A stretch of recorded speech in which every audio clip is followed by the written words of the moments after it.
Hey folks, welcome back to our Dice Tower preview. I'm Mark, and today we're taking a look at Ryozen. Ryozen is brought to you by Tabula Games. It's for 2 to 4 players ages 14 and up, and games generally run 45 to 90 minutes. It's a busy time in the kingdom of Ryozen. Like all the others, your clan has assembled the most skilled kin who can perform various tasks and bring you the honors you deserve. These are the final nights when you can prove that your clan is the most capable of doing good for the kingdom.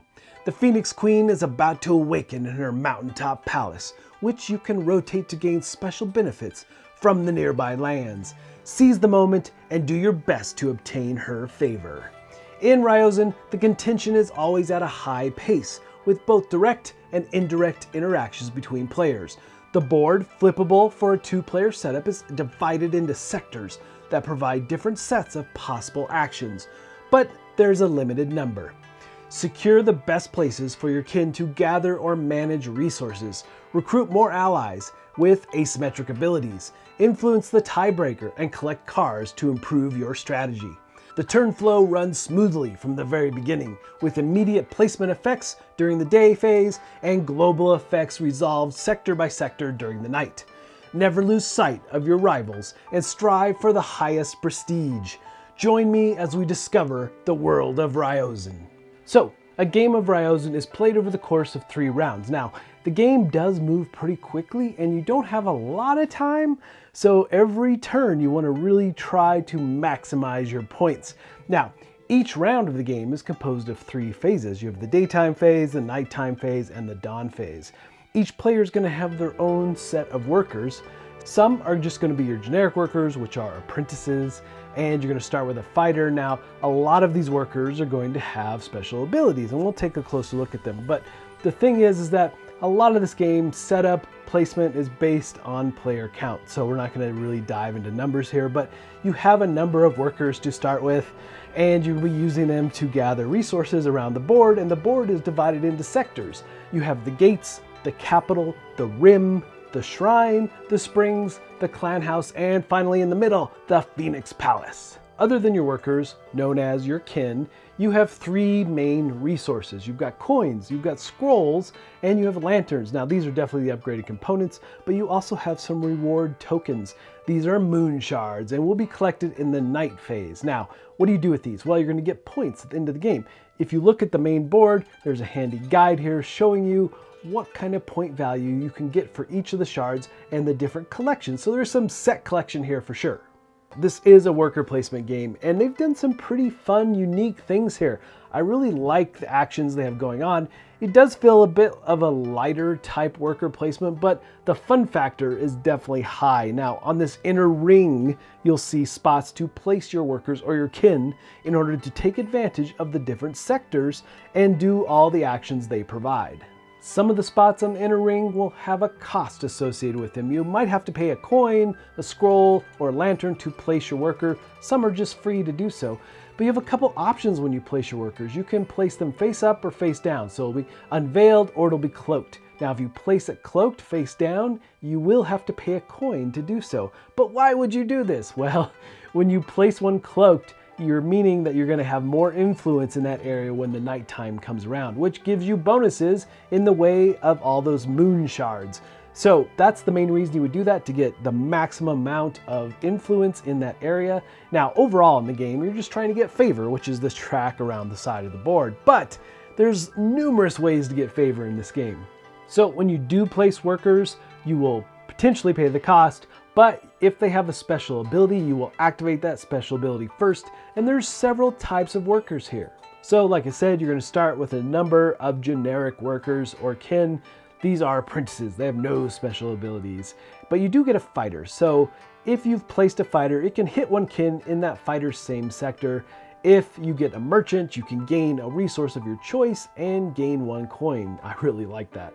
And then you have an archer, which can also hit a kin, but in the opposite sector. You have an entertainer who can cloak 1 kin in an adjacent sector at no cost. So you might be using them in the day phase and then cloak them for the night phase, giving you more influence. And then you have the trickster, who can clone the ability of one of your kin that are in the clan house. You have the diplomat, which allows you to move kin from one adjacent sector to a free spot. You have the philosopher that acquires a revelation card. These cards are super powerful. We'll take a closer look at them. And you have the Pathfinder, where you can either explore an already built village or you can earn the benefits of one of your pioneers currently on it. So those are tokens that you'll be placing on the villages, and we'll take a closer look at that as well. The Clairvoyant lets you see into the future. There are event cards in this game, which we'll take a look at, but these cards can be bad. They can cause all the players to discard a moon shard, something like that, but you can discard one of those cards from the sector, or you can place one back into the sector from the discard pile. So there might be reasons to do either or. Obviously, some of these events are going to be bad. And then you have the Mentor, which allows you to activate the clan house, and that's where you're going to get your other workers. And anytime you do acquire a new worker, you will be swapping them for one that you already have. So let's take a brief look at each of the sectors. Now, as you place your workers here, you're going to be doing different things in the day versus the night. And one of the ones that I really like is the Springs, because these cards, these revelation cards, are so powerful. They give you ongoing special abilities, things like where you might be able to take advantage of a certain sector and use its nighttime powers during the day, or you might be able to acquire resources and exchange them in different ways, or you might simply be able to acquire more cards when you do so. But they're going to do all kinds of different things, and you have a tough choice. Either you have that ongoing special ability, or you can discard it and gain the favor printed on the card. So in the night phase, if you're in the spring, you will be collecting a lantern. Now, every night phase, you'll go around through each of the sectors and calculate who has the most influence. Remembering, for every worker you have there, you get one that is face up. But if it's face down and it's cloaked, then you get 2 influence. So whoever has the most influence in a sector will also get the benefit of getting a moon shard. Again, this is a set collection thing, trying to get maximum points at the end of the game. So each of the areas are going to have this in the night phase.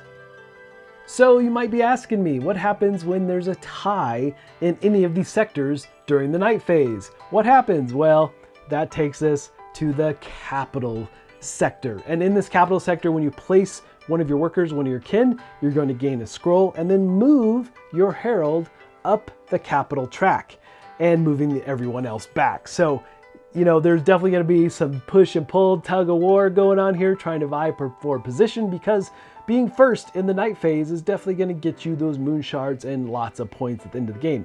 And in this sector, in the night phase, you will get 2 favor if you just have a presence there. But if you have the most influence, then you're also going to get a moon shard. So in order to get more workers in this game, or different types of workers, I should say, you have to visit the clan house sector. Now, you'll place your worker, and in the day phase, you can acquire one that's already ready. But you will always be adding a new tile to the row, moving ones off to the end and discarding them.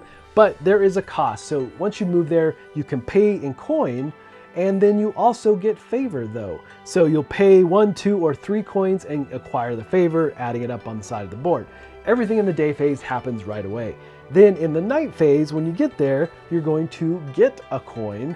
And if you have the most influence, you get another shard, right? So then we have the event sector. Now, these event cards are generally pretty bad. So when you move there, you're going to get a lantern, but then you can also decide which one of these cards you want to discard, because at the beginning of the night phase, they will all activate. And again, these events are going to do all kinds of things. They might force you to discard moon shards that you've worked so hard to collect. So in the night phase, for these events, you're going to get 4 favor. So it is worth doing and basically helping everyone out when you remove some of these cards.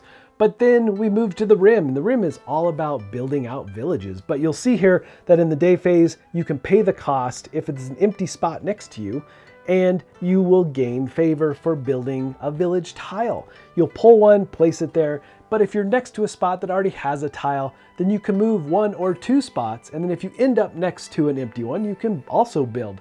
But if there's already villages there, all you can do is move along the path. And in the night phase for the Rim, you're going to gather a scroll if you have influence there. And of course, if you have the most, you're going to get a moon shard. Now, you have the Rim and the Shrine. Both of those kind of work hand in hand to some degree. the rim is all about building out village squares. And once you reach the end of that track, you're going to flip over and build the shrine. So when you're in the shrine area during the day phase, you can explore these tiles and gain the benefits, which is super handy. All kinds of resources, things like that that you'll acquire. And then in the night phase of this one, you can acquire any resource that you want. And obviously, again, if you have the most influence, it's all about getting moon shards. And finally, we have the Phoenix Palace in the middle of the board. It will be rotating through the course of the game, but as you place workers on this, you have several choices. You place them there, and if you pay a lantern, you can take advantage of the day effect of any of the 2 sectors that it highlights. And if you choose not to do that, then you will gather a resource of your choice and rotate the palace by 1 space clockwise. And then in the night, you have some different choices here. And there is some variance based on player count, but you will gather favor based on how many workers you have there, and you might change hands for the first player marker, and there's probably going to be moon shards, especially in the 4-player game, that you'll be able to gather as well. So lots of different options with the palace, but you'll continue playing until you've hit that 3rd round, and you'll calculate score, and you hope to be the clan that has the most favor.